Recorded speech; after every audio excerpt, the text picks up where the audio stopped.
Shalom Avracha, mes chers amis, Parashat Miketz dans les secrets de la Torah, la Kabbalah.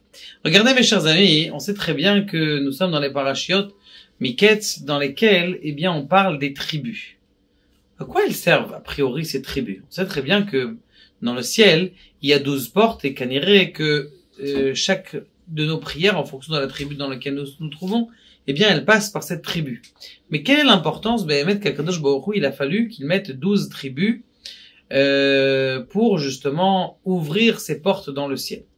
Deuxième chose, on sait très bien que chaque tribu, elle aurait une signification.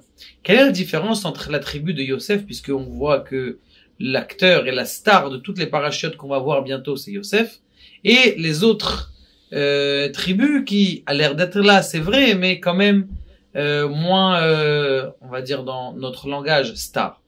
Petite histoire déjà avant de commencer pour essayer de voir un petit peu ce qui se passe. Hier, on était dans un comment on appelle ça, congrès des Moalim, et il y a un des Rabbanim là-bas qui a dit une belle histoire. Il a dit comme ça qu'à l'époque du Titanic, il y avait une femme, et lorsque le Titanic il s'est cogné, cette femme-là, elle s'est vue prendre son bébé par un monsieur qu'il a pris son bébé. Il a dit quoi, tu vas pas pour ton bébé, tu veux pas être sauvé. Il a pris ce bébé et il l'a jeté par-dessus le bord. Bon, cette femme, elle commence à pleurer, elle hurle et tout ça. Elle n'a pas le choix. Elle descend dans un canot de sauvetage, et ils arrivent sur une île et ils restent là-bas pendant 2 jours, 3 jours jusqu'à ce que on puisse venir les secourir. Maintenant, lorsqu'elle arrive dans cette île-là, elle voit une femme qui a un petit bébé dans les bras. Elle dit, c'est bizarre, je reconnais un petit peu le couffin dans lequel mon bébé était. Elle se rapproche, elle voit que le bébé est rude. Elle dit, mais attends, mais c'est mon fils, c'est mon libalé, ça. Alors il lui dit, non, c'est pas votre enfant, c'est le mien. Si, oui, non. Il dit, bon, viens, on va voir le capitaine du bateau. Le capitaine du bateau, il était là-bas, c'était lui là-bas, le juge. Et le capitaine du bateau, il a dit, mais je comprends pas, il faut regarder, essayer de vous arranger. Elle a dit, moi je sais très bien, regardez, moi je suis juive, mon enfant il est circoncis. Vous venez, nous ouvre la couche, ils ouvrent la couche. Déjà, cette femme-là, elle se sentait réticente puisque son fils, cet enfant-là, il était circoncis. Donc, elle a laissé tomber, et donc par la mitzvah de la Mila, justement, cette femme, elle a été sauvée. Cette femme, cet enfant, cette famille entière ont été sauvés.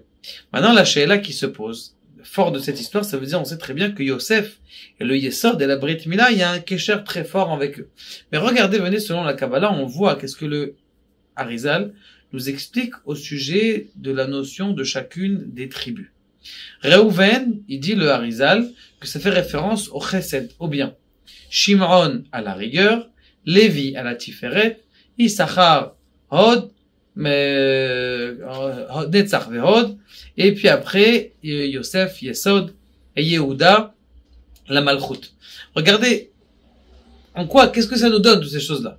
Reuven, en vérité, on a un épisode que Reuven, c'est lui qui a donné les petits mandragores, vous savez, ces fleurs-là, qui sont censées donner des enfants. Donc on voit ici ce chesed, cette recherche de faire du bien autour de soi et d'aider les autres. Shimron, vous savez très bien, c'est celui qui a détruit tout Shechem, il a tué 24 000 personnes, lui et son frère. Donc là, on voit ici la rigueur. Et Lévi, c'est très bien que Lévi, c'est ceux qui chantent les chansons au Beth Amikdash, et c'est la splendeur en vérité du peuple d'Israël. Lorsqu'il y a une belle chanson, vous savez très bien que les Lévi'im au Beth Amikdash, lorsqu'ils chantaient une chanson spécialement pour quelqu'un, la personne, elle fondait et elle, comment on appelle ça, elle faisait tchouva à la makom, elle se repentait sur l'endroit. Issachar, c'est quoi? C'est le Netzach. Issachar, on sait très bien, c'est ceux qui étudient la Torah toute la journée. Issachar, c'est ceux qui étudient la Torah parce qu'en vérité, c'est eux qui tiennent le peuple juif. S'il n'y avait pas de Torah dans le peuple juif, il n'y aurait plus de peuple juif. Pourquoi est-ce que le peuple juif il est là? C'est parce que justement, on continue, on perpétue l'enseignement de la Torah. Zevulun, c'est ceux qui travaillent. On sait très bien que Zevulun, c'est le Hod, comme ça est dit le Harizal. Quel rapport entre ceux qui travaillent et le Hod? C'est que celui qui travaille, il a une avoda qui est très grande, c'est de remercier Akadosh Baruch Hu. S'il veut réussir dans son travail, il doit remercier Akadosh Baruch Hu et aussi remercier Issachar qui étudie pour lui. Il doit le dire à Issachar, moi j'arrive pas à rester à étudier toute la journée, mais toi, puisque tu arrives à étudier, eh bien je te remercie. Et en plus de ça, même dans son travail, il doit apprendre à remercier toute la journée. Je vous laisse Naphtali, Asher, ils sont marqués aussi, c'est un peu trop Kabbali. Et en tout cas, il y a Yosef. Et après, Yehuda, c'est la Malchut. Maintenant, qu'est-ce qu'il a de spécial, Yosef, par rapport à toutes les autres? Eh bien, comme vous le savez, Yosef, c'est celui qui est le Yesod. La Brit, c'est celui qui enfante. C'est-à-dire celui qui donne la vie aux autres. Le Yesod, eh bien, c'est lui qui a quelque chose de plus que les autres. Tous les autres tribus, c'est des tribus qui reçoivent. Yosef, c'est celui qui donne. D'ailleurs, essayez d'imaginer Yosef, pendant 80 ans, eh bien, il est lui le Shalit. C'était lui le Donald Trump de l'Amérique. Pendant des années et des années. 80 ans, essayez de vous imaginer. C'est énorme. Il a bien géré du début jusqu'à la fin. Il a donné à manger à tout le monde. Il a donné à manger à ses frères. C'est ça le mitzvah de Yesod. Celui qui garde le Yesod, celui qui garde sa Kedusha, sa sainteté, celui qui garde sa Brit Mila, celui qui garde ses yeux, eh bien, c'est Yosef, c'est celui qui influe au maximum. D'accord? Ça, c'est la force de Yosef. Et c'est pour ça que Yosef, c'est lui la star de toutes les prochaines parachutes. Pourquoi c'est lui la star? Parce que c'est le seul, ce qu'on appelle en Kabbalah, Zachar. Le mâle, celui qui donne, celui qui influe, celui qui est celui le promulgateur de tout ce qui se passe autour, tout tourne autour de lui, parce que c'est la seule tribu qui passe, où il y a un flux, où il y a un engendrement, où il y a une production. Et grâce à ça, justement, eh bien, on va comprendre qu'est-ce qu'ils font ces tribus. Chacune des tribus, en vérité, elle descend sur terre.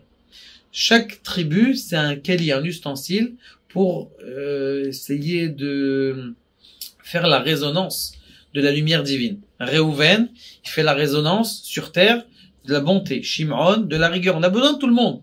On a besoin de tout le monde.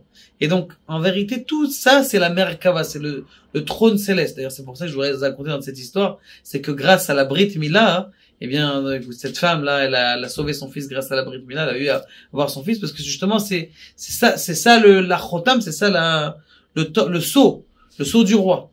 Et donc, grâce à ça, justement, quand on arrive à descendre le sceau du roi entièrement, c'est-à-dire Reuven, Shimon, Lévi, Yehuda, ces tribus-là, tout ce qui se descend, d'ailleurs en Kabbalah on appelle ça, ce sont les intervalles, les diagonales de tout le monde. Si vous regardez dans un carré, il y a combien de transversales? Il y en a 12.